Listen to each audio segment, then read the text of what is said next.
What about girl boners? I started wondering about that in the fourth grade after learning a tiny bit about quote unquote male pleasure and nothing about someone who had a body like mine. Years later, I struggled with a severe eating disorder, and embracing my sexuality, like really delving into those mixed messages, helped save my life. I'm August McLaughlin, and each week on Girl Boner Radio, I debunk damaging myths and provide actually helpful sex education for adults, guiding with compelling true stories.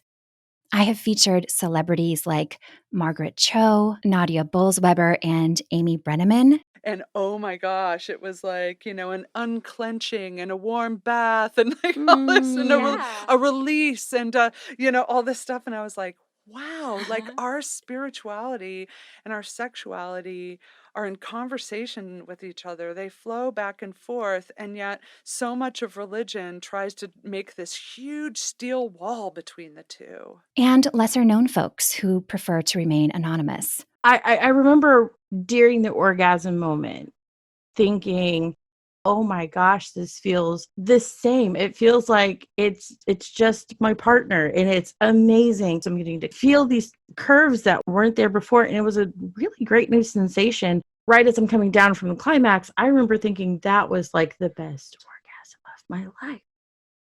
So it felt like, what would it be like? Like if you overworked out something, maybe? I don't know. It was like really sore and tender and it didn't feel right. And that was going on for a bit. And I go, what is this? And I thought, oh, it's just some pain. And sometimes in life, it is best to ignore pains, they go away.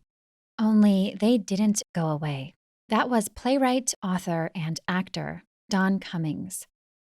And he's talking about his penis. I think there was a possibility that we were going to show up there and we were going to say, whoa, this is not our scene. Spoiler, it totally was their scene.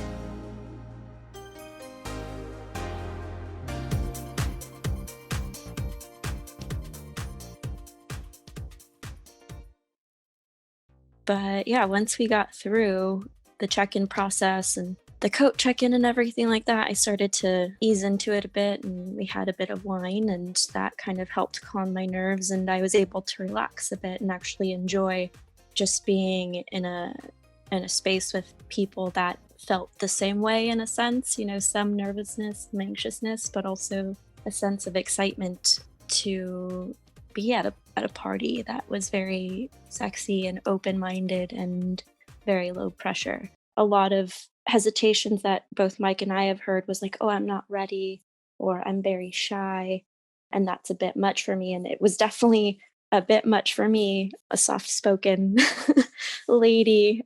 I feel like society tells us that we can't be those sexual beings and stuff like that. So maybe like that's kind of what's holding some people back, is this shame-based feeling.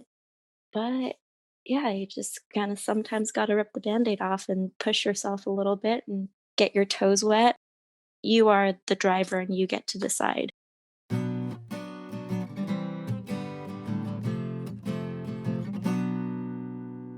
Subscribe to Girl Boner Radio on your favorite podcast app to never miss a beat.